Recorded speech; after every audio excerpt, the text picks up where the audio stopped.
Mel 2204, your pageant vlogger host. Subscribe!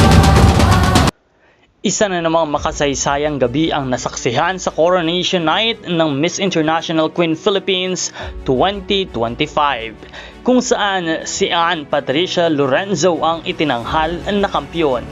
Sa kanyang tagumpay, siya na ang magiging pambato ng Pilipinas sa Miss International Queen 2025 competition na gaganapin sa Thailand, ang pinakamalaking international pageant para sa transgender women sa buong mundo.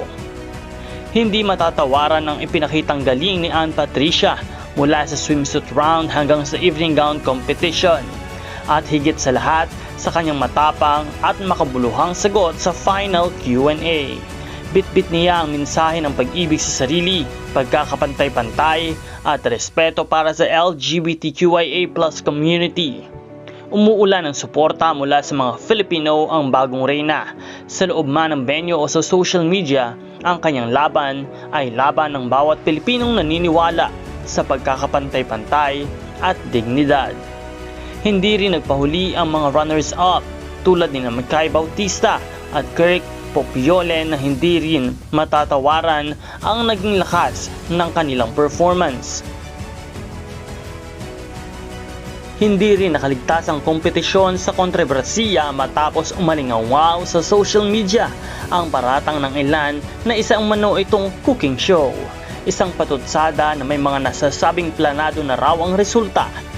Ngunit maririnig na itinanggi ng ilang hurado at fans, at makikita mo naman kung sino ang naghanda, sino ang consistent, at kung sino ang tunay na may puso sa laban, ani ng isang pageant analyst.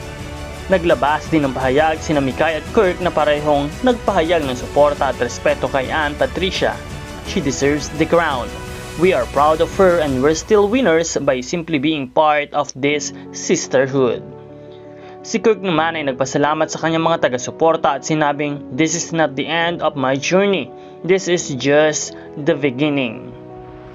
Ang Miss International Queen Philippines 2025 ay hindi lang isang pageant. Ito ay isang selebrasyon ng tapang, pagkakaisa at tunay na kagandahan ng pagkatao. Mabuhay ka, Ann Patricia Lorenzo, at ang buong Pilipinas ay nasa likod mo habang tinatahak ang pandaigdigang entablado.